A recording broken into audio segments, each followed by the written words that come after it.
মোহতারাম, এ মজলিস বড় গুরুত্বপূর্ণ মজলিস। এটা এই মজলিসের চতুর্দিকে আল্লাহর রহমতের অগণিত ফেরেশতা রয়েছে। যখনই মজমা শেষ হয়ে যাবে ফেরেশতারা চলে যাবেন আল্লাহর ইলাহি দরবারে। আল্লাহ তো সব জানে না, জানে না বুঝছেন? আজকে যে এই রাধাকান্তপুর ঐতিহাসিক মাদ্রাসা তৈরি হবে, তার জালসা এখানে হচ্ছে, এটা আল্লাহ জানে না, বুঝে নাকি? কি গো, অবশ্যই তিনি জানেন।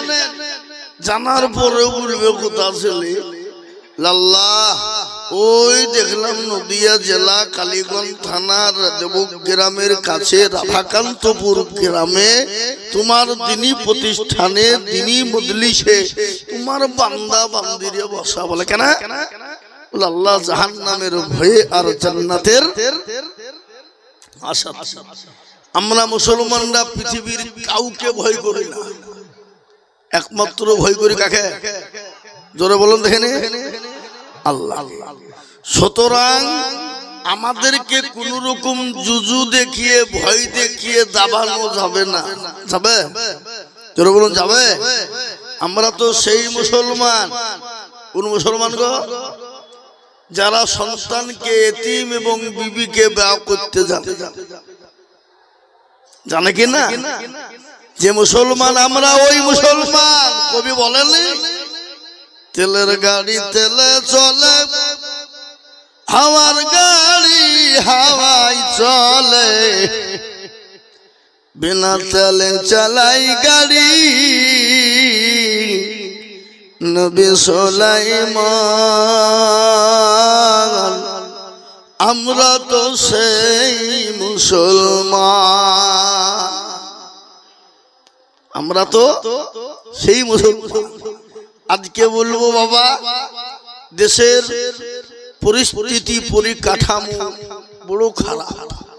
জানেন তো নাকি? নাকি জানেন না?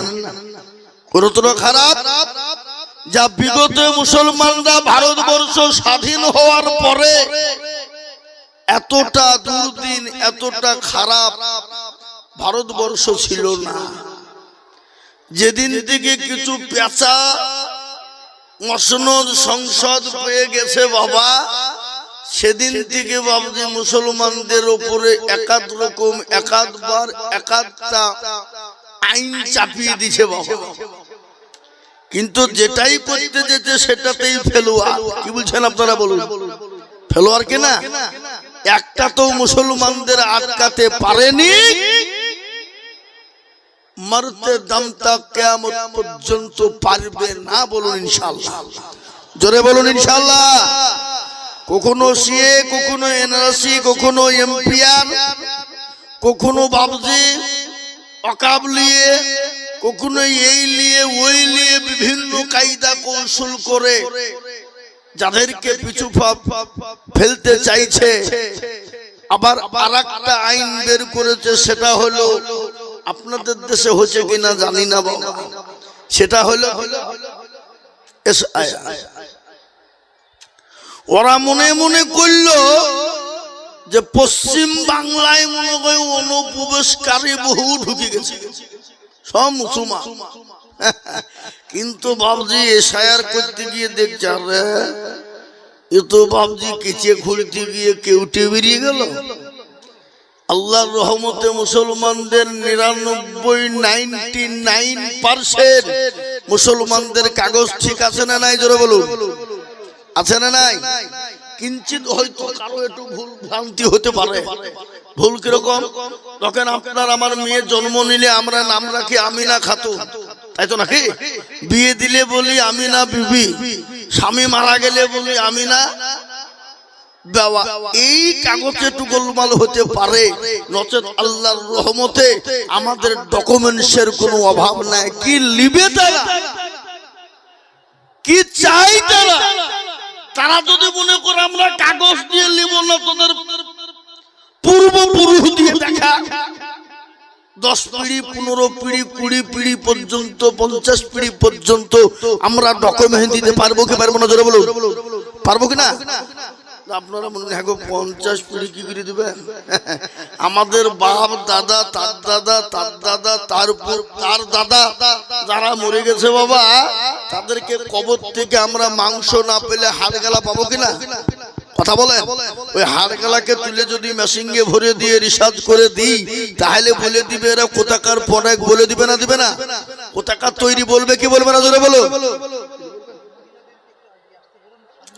আগো মা বোনেরা, তোমরা একটু আগে আগে বসো মা, ওরা শুনবে না, জীবনেও শুনবে না। আল্লাহ, কেন একটা কথা বলিনি? রাজা তার মন্ত্রীদেরকে বলছে আমাকে টাটকা মিথ্যে কথা যে শোনাবে, তাই যা চাবে তা দেব। তো একজন এসে বলছে জাহাপানা দেখলাম এক জায়গায় 10টা মহিলা মেয়ে মানুষ বসে আছে, কেউ কারোর সাথে কথা বলছে না। বলে দিয়া পাকা মিছে কথা। আরে মেয়ে ছেলে বসে থাকবে আর কথা বলবে না, তাই এ বাবা, তো মেয়ে ছেলেও যতই আপনি বলেন কোনোভাবেই শুনবে না। তাও যদি নদীর মা বোনেরা শোনে, ওগো মা বোনের একটু আগে এসে বসো মা, দরদি সবাইকে বসতে দাও, শোনা ইনশাল্লাহ বলে দিলাম চলে আসবে। তাই যেটা বলছিলাম বাবা, এশায়ের হলো পার্শ্ববর্তী রাজ্য, কোথায় গো? বিহারে। 54 লক্ষ মানুষকে এশায়ের থেকে ভোটের আইডি কার্ড থেকে বাদ দিয়ে দিয়েছে। তো 54 লক্ষের মধ্যে কি সবই মুসলমান নাকি? কি বুঝছেন আপনারা বলুন? 54 লক্ষ হলো হিন্দু ভাইরা, আর 10 লক্ষর ভিতরে খালি মুসলমান নয়, তাতে ডোম ডকল মুচি মেথর কোল ভিল মুচি মুন্ডা, এদেশি বিদেশি সেদেশি স্বদেশি মুসলমান দিয়ে 10 লক্ষ। বুঝলেন না? আজকে পশ্চিম বাংলায় এসার করে মনে করলো রোহিঙ্গার মুসলমান ঢুকে গেছে, বাংলাদেশ পাকিস্তানের মুসলমান ঢুকে গেছে, মনে হয় দেশটা ওরা দখল করে নেবে। কিন্তু আমরা না, ভারত থেকে মুসলমান চলে গেছে, কিন্তু অন্য দেশ থেকে মুসলমান এ দেশে আসেনি। কি গো, ঠিক না বেটি? জোরে বলুন। আজকে তারা কাগজকে ঠিক করতে গিয়ে দেখছে বাবা সবই তো আমরা বাদ পুড়িয়ে দিয়েছি, মুসলমান তো একটাও নাই, একটাও পড়ছে না। তাদের মাথায় বজ্রঘাত শুরু হয়ে গেছে। অমনি বাপ, কি করব কি করব, কি করতে হবে কি করতে হবে, কোন কায়দা কৌশল খুঁজে না পেয়ে সুপ্রিম কোর্টকে খোঁচা দিয়ে আবার আগুন জ্বালিয়ে দিয়ে বলছে ওয়াকফ সম্পত্তি দখল করতে হবে, নিতে হবে। এটা আপনাদেরকে বলে যায়, এইখানে আজকে মাদ্রাসার একটা ভিত তৈরি হবে। এটা মাদ্রাসার জায়গা। আমরা রক্ত পানি দিয়ে, রক্ত দিয়ে, জীবন দিয়ে, জান দিয়ে আমরা মাদ্রাসা করব, আর এসে কোন পেঁচা এসে দখল নেবে আর আমরা ছেড়ে দিব? জোরে বলুন, ছেড়ে দিব? অত সহজ? অত সহজ? আর ছেলের হাতের লাড়ু যে চাইবার তোমাকে দুবার তুমি মুচকুরি ভাঙবা, অত সহজ নয়। এক বিন্দু রক্ত থাকতে মুসলমানরা মসজিদ মাদ্রাসার ক্ষতি হতে দেবে না। বলুন ইনশাআল্লাহ, জোরে বলুন ইনশাআল্লাহ। আমরা মসজিদ বানাই, মাদ্রাসা বানাই নিজের রক্ত দিয়ে।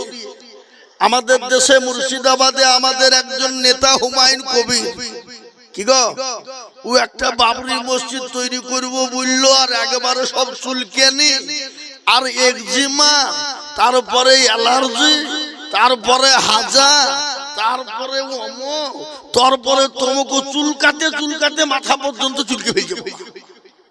আমরা বলবো বন্ধু, ভারতবর্ষের যে প্রান্তে যেখানে তোমরা মন্দির করবা করো, গির্জা করবা করো, গুরুদ্বার করবা করো, আজ পর্যন্ত ইতিহাসের পাতায় কোনদিন শুনেছেন যে মুসলমানরা বাধা দিয়েছে? কথা বলেন না কেন? কথা বলেন, কথা বলেন। বাধা দিয়েছে? কোনদিন বাধা দিল না। আর মুসলমানরা যেমনি নিজের বাপের টাকা দিয়ে, পকেটের টাকা দিয়ে মসজিদ করব বললো, কেউ বলছে রাম মন্দির আমরাও করবো। তোকে কে মানা করেছে? করগা করগা না, তুই পাড়ায় পাড়ায় কর, গ্রামে গ্রামে কর, বাজারে বাজারে কর। মুসলমান বাধা দেয়নি, বাধা কোনদিন দিবেও না। কি বলছেন আপনারা বলুন, ঠিক না বেঠিক? আর একটা মসজিদ তৈরি করব বললো, আর গোটা ভারতবর্ষে চুলকেনি শুরু হয়ে গেল। আবার বলছে 1 কোটি টাকা দিব গর্দান। বলেছে মুসলমানদের গর্দান একবারে সস্তা, ও টাকা গুনিয়ে দিবে আর মুসলমানরা গর্দান দিয়ে দিবে। কি বলছেন আপনারা বলুন, ঠিক না বেঠিক? হ্যাঁ, আজকে আমি বলবো শোনো, আজকে তারা ইসলামকে মিটিয়ে দিতে চাইছে, কোরআনকে মিটিয়ে দিতে চাইছে, দ্বীনকে মিটিয়ে দিতে চাইছে। ওরা এক দিক দিয়ে নষ্ট করবে আর আরেক দিক দিয়ে মুসলমানরা তৈরি করবে। বলুন ইনশাআল্লাহ, জোরে বলুন ইনশাআল্লাহ। মসজিদ মাদ্রাসা আছে, থাকবে। আজকে আমাদের কাছে বাবরি মসজিদ তোমরা নিয়েছো, আমরা সুপ্রিম কোর্টে জিতলাম, 4টে কেস হলো, 3টে আমরা জিতেছি। তোমরা আমাদের জোর করে নিয়েছো, আমরা কিছু বলিনি। কিন্তু আল্লাহর কুদরত, আল্লাহ বলেছে যেখানে একবার মসজিদ হয়ে যায় কিয়ামত পর্যন্ত সেখানে মসজিদই থেকে যায়।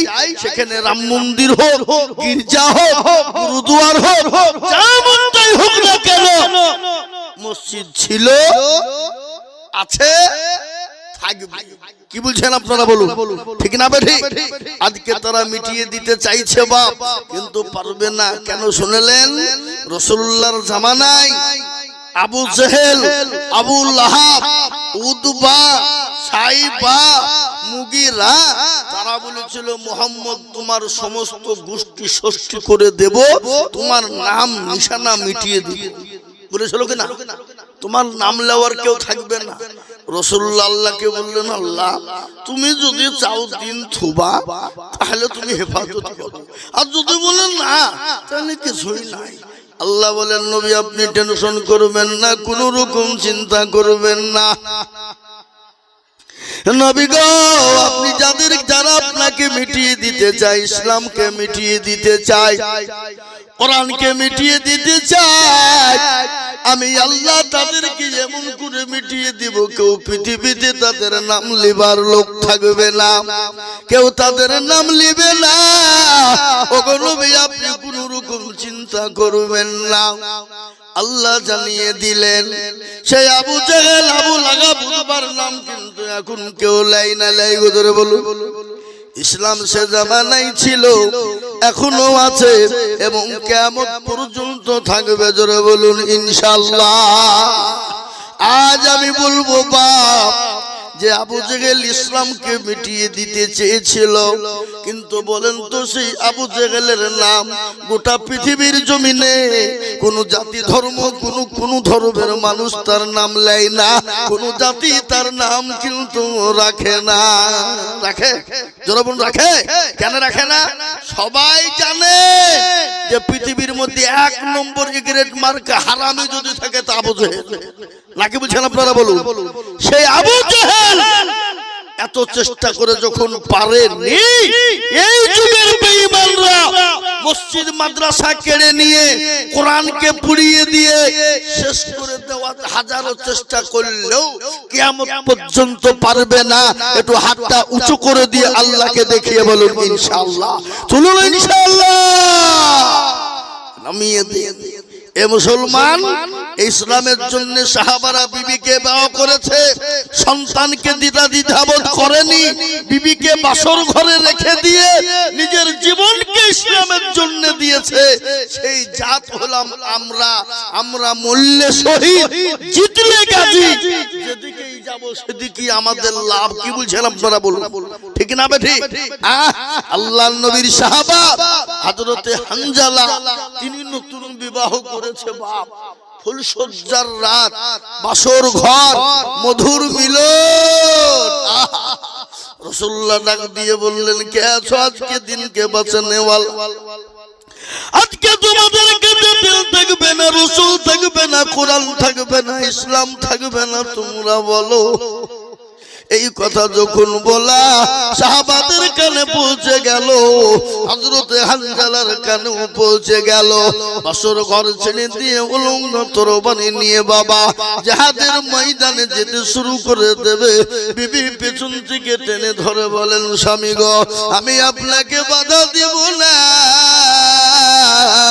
ওগো স্বামী আপনি যান, আপনাকে বাধা দেব না, কিন্তু স্বামী গো আপনি দয়া করে গোসল টুকুন করে যাবেন, আল্লাহ আপনার উপর ফরজ গোসল করে দিয়েছে। স্বামী বলেন বিবি রে, আমি আজকে খানজালা যদি গোসল করতে যাই আর গোসল করতে গিয়ে যদি দিনের কোনো ক্ষতি হয়ে যায়, আমি আল্লাহর কাছে কিয়ামতের দিনে জবাব দিতে পারবো না। ও বিবি তুমি আমাকে বাধা দিও না। হযরত খানজালা উলঙ্গ তোর উপরে নিয়ে জাহাদের ময়দানে নারাই তাকবীর আল্লাহু আকবার বলে নেমে গেল। কাফের বেঈমানদেরকে জাহান্নামের টিকিট ধরিয়ে দিল, ইসলামের দামামা ভিজে গেল। রাসূলুল্লাহ বললেন, ও সাহাবারা শোনো, সমস্ত লাশগুলোকে তোমরা একত্রিত করে জমা করো, তারপরে তাদেরকে দাফন কাফনের ব্যবস্থা করো। এই কথা যখন বলা, আমার নবীর দরবারে একজন মহিলা হযরত খানজালার বিবি এসে বলে, নবী গো আমি জানি যারা শহীদ হয়ে যায় তাদের গোসল করানো হয় না, ওগো নবী আপনি তার দয়া করে আমার স্বামী হানজালার গোসল টুকুন দিয়ে দেবে। রাসূলুল্লাহ বললেন, সাহাবার লাশটা তোমরা খোঁজো। চতুর্দিকে দেখা হলো, হানজালার লাশটা খুঁজে কোথাও যখন পাওয়া গেল না, রাসূলুল্লাহ উপরের দিকে লক্ষ্য করলেন, টোপে টোপে নিচের দিকে পানি পড়ে কোথা থেকে। কিছুক্ষণ পরে দেখছেন হযরত খানজালার লাশ সামনে হাজির। রাসূলুল্লাহর চোখের পানি ধরে রাখতে পারলেন না। হানজালার জন্য নবী বলে, হানজালা রে জীবনের কোনো মায়া নাই, নতুন বিবাহ করে বাসন করে বিবিকে ফেলে দিয়ে নিজের জীবনটা পর্যন্ত নবীর জন্য ইসলামের জন্য দিয়ে দিলে। আল্লাহর নবী বলেন, ও হানজালার বিবি শোনো, আমার আল্লাহ হানজালার উপরে এত খুশি হয়ে গেছে, তাকে দুনিয়ার কোনো পানি দ্বারা গোসল দেয় না, আল্লাহ নিজে তাকে হাউজে কাউসারের পানি দিয়ে আল্লাহ গোসল দিয়ে দিয়েছেন। জোরে বলুন সুবহানাল্লাহ। বিশ্বনবী বলেন, সাহাবারা শোনো, সমস্ত লাশগুলা দাফন করার সময় আমার হানজালার লাশটা তোমরা সাবধানে দাফন করবে। দয়ার নবীর কথাই যখন হানজালার লাশটা দাফন করা হলো, আল্লাহর নবী হানজালার লাশের দিকে তাকায় আর নবী আমার মুচকি মুচকি হেসে যায়। সাহাবারা বললেন, ফিদাকা ইয়া রাসূলুল্লাহ, নবী গো বুঝতে পারলাম না আপনি হানজালার দিকে তাকান আর মুচকি মুচকি হাসেন। রাসূলুল্লাহ বললেন, ও আমার সাহাবারা, আমার আল্লাহ হানজালার উপর এত খুশি, এত খুশি, সুন্দর বিবিকে বাসন করে ফেলে দিয়ে জীবন দিয়ে দিয়েছে। এই জন্য আল্লাহ তার জন্য জান্নাতের হুর পর্যন্ত, কবর পর্যন্ত পৌঁছে দিয়েছে। তাকে টানাটানি করে আমি আল্লাহর নবী ওই হানজালার লাশের দিকে তাকায় আর আমি দেখে মুচকি মুচকি হাসি। এ মুসলমান দরদি, আজ আমি আপনাদেরকে বলবো নবীর প্রেমিক ছিল কেমন, সাহাবারা নবীকে কতটা ভালোবেসেছিলেন, ইসলামকে কতটা ভালোবেসেছিলেন, কোরআনকে কতটা ভালোবেসেছিলেন। হাদিসের মধ্যে রাসূলুল্লাহ বলে গেছেন, অতক্ষণ পর্যন্ত তুমি মুমিন হবে না, অতক্ষণ পর্যন্ত মুত্তাকিন হবে না, অতক্ষণ পর্যন্ত হবে না।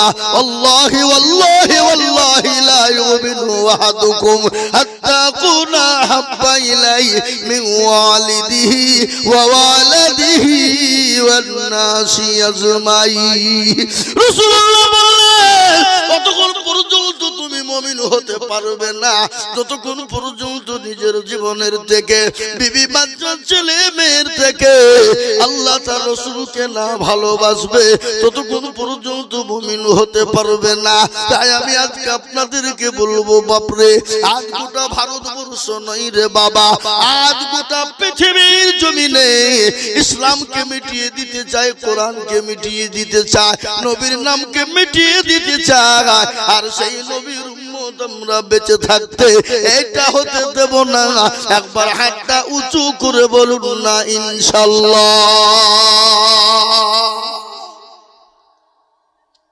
অনেকে তুলে ওরা মনে করছে দেখো মৌলবি এবার লাইনে আসছে। না, লাইনে নয়, যারা তুলে দিল জিতে গেল, আর যারা তুললো না ওরা মনে করছে এতগুলো লোকের মধ্যে কেউ মৌলবি দেখতে পাবে না। এ বাবা, মৌলবি দেখার সাথে সাথে যেটা কেউ দেখে না কে দেখে, যেটা কেউ জানে না কে জানে, যেটা কেউ বুঝে না কে বুঝে। বলুন, সবাই বলেন আমি ভালো, আমি জানি কি আমার মনের গোপন খবর জানে আল্লাহ জি।